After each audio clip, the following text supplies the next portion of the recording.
چند نکته از مبحث تبدیل و ریاضی 12 رو بررسی میکنیم. حتما از ریاضی 10 و 11 بحث انتقال رو به یاد دارید که حالا به حال میدونید دیگه، بحث انتقال، تقارن یا دوران همه جزئی از تبدیلات هستن. در اینجا به صورت کلی‌تر بررسی میشه و میخوام یه خورده ساده تر بگم، چون دیدین توی منابع مختلف که حالا میگن تقسیم بندی های مختلف اگر قدر مطلق کافلان بود اینها. میخوام به صورت ساده تر، خلاصه تر بگم و امیدوارم که مفید واقع بشه. ببینید این دوتا عبارت رو و این در واقع فرمول کلی که برای هر تابعی رو اگر در نظر بگیریم، حالا در حد ریاضیات دبیرستان ما این 4 تا ضریب و عدد رو داریم و هر کدوم ببینید این دوتایی که اینجا مشخص کردم با رنگ قرمز، اینها تأثیر مستقیم روی ارزها دارن. به چه صورت؟ مثلا اگر ما برای کا عدد 2 رو داشته باشیم، تمام ارزهای شما 2 برابر میشه. اگر -1 رو داشته باشیم، تمام ارزهای شما -1 برابر میشه. اگر -3 رو داشته باشیم، تمام ارزها -3 برابر میشه. و این سی اینجا مستقیم باز عمل میکنه. یعنی چی؟ یعنی اگر به اضافه 1 باشه، تمام ارزهای شما یه دونه اضافه میشه و رو به بالا حرکت میکنه نمودار. و اگر -2 باشه، از تمام ارزهای شما 2 تا کم میشه، رو به پایین حرکت میکنه. این دوتا ببینید ضریب x، مثلا اگر عدد 2 باشه، اینا تاثیر مخالف دارن، میاد تمام طولهای شما رو 1/2 برابر میکنه، معکوس میکنه. اگر مثلا -2 باشه، -1/2 برابر میکنه. اگر 3 باشه، 1/3 برابر میکنه، طول هاتون رو معکوس عمل میکنه. این عدد چطور؟ این اگر باز هم به صورت مخالف هستش، یعنی مثلا اگر به اضافه 2 باشه، 2 تا از همه طولهای شما کم میکنه. اگر منهای 3 باشه، 3 تا به تمام طولها اضافه میکنه. حالا روی مثال ببینیم. خب همتون تابع معروف قدر مطلق x رو میشناسین، به شکل 7 هستش و حالا ما میخوایم تبدیلات رو بررسی کنیم یکی یکی.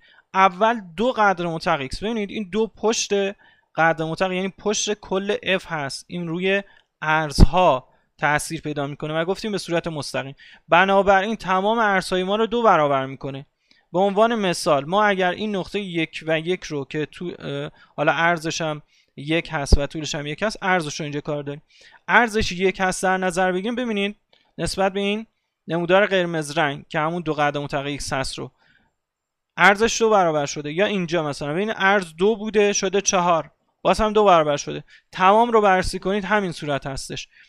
در اینجا ببینید یک مثبت 2 داخل قدر مطلق چسبیده به x اضافه شده، پس این روی طولها اثر میکنه و به صورت مخالف، یعنی 2 تا از تمام طولها کم میکنه. حالا شما از این نمودار قرمز رنگ به این یکی نارنجی رنگ دقت کنید. مثلا من نقطه 1 و 2 رو در نظر بگیرم، طولش که 1 هست، میبینید که اومده روی -1، 2 تا از طولش کم شده و با تمام نقاط به همین صورت. این رو ببینید اینجا به اضافه 1 دیگه اضافه شده که ببینیم جدا هست کلا از x ها و این چیه؟ روی ارزها تاثیر میکنه و باز مستقیم به تمام ارزها یه دونه اضافه میکنه. ببینید از این نمودار نارنجی که آخرین بود به این یکی در نظر بگیریم، مثلا ببینید ارز رو یه دونه اضافه کرده در اینجا، از 0 به 1 مثبت. یه نکته دیگه هم دقت کنید، بهتر هست این که در واقع شما اول این تاثیرات روی x رو در واقع اعمال کنید، بعد برین سراغ y ها. مثلا در اینجا من تابع f(x) به اضافه 1 میخوام، خود x که ضریب نداره، اون به اضافه 1 یه دونه از تمام طولها کم میشه. حالا اینجا منظورش به اضافه 1 بوده، من تقسیم میکنم. ببینید اینجا مثلا این نقطه طول 2 بوده، میبینید که طول شده 1، یا در اینجا طول 4 بوده شده 3، یه دونه از همه طولها کم میکنیم. حالا این منفیه رو میام تاثیر میدم در اینجا، منفی f(x) به اضافه 1. تمام ارزها گفتیم به صورت مستقیم، تمام ارزها -1 برابر میشن. به عنوان مثال اینجایی که ارز 2 بوده، نقطه 1 و 2 رو در نظر بگیرید، شده نقطه 1 و -2، ارزش در واقع منفی شده. از 2 رو ضرب در -1 کنیم، میشه منفی 2. برای سایر نقاط میتونید بررسی کنید. مثلا اینجایی که میبینیم 4 بوده ارز شده منفی 4، منفی 1 برابر شده.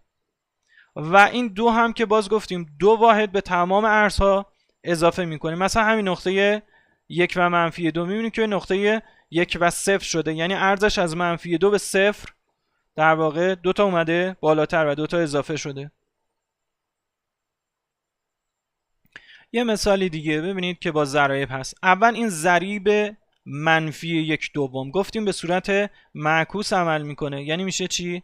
یعنی میشه منفی 2، علامت تغییر نمیکنه، معکوس میشه. منفی 1 دوم میشه منفی 2 یکم، منفی 2 برابر میشه. پس تمام طولهاش در واقع منفی 2 برابر میشه. حالا اینو کار نداریم چون اول منفی x رو انجام داده، ما مستقیما همون منفی 1 دوم x رو اجرا میکنیم، یعنی تمام طولهاشو منفی 2 برابر میکنیم. به عنوان مثال ببینید این نقطه‌ای که اینجا بوده طول چند بوده؟ 2 بوده، ارز هم حالا 2، ارزشو کاری نداریم. طول که 2 بوده شده منفی 4، منفی 2 برابر شده. برای سایر نقاط میتونیم به همین صورت ببینید این که 4 بوده اومده شده منفی 8، جاشون هم نسبت به محور ایگرگ ها تغییر میکنه. ولی من گفتم دیگه این دوتا عبارتی که گفتیم میخوایم از شر اینا خلاص بشیم که آقا نسبت به محور فلان اگر کا قدر مطلق بود، اگر منفی 1 بود، میخوایم از این طبقه بندی ها راحت بشیم که این دوتا در واقع انجامش میده برای ما.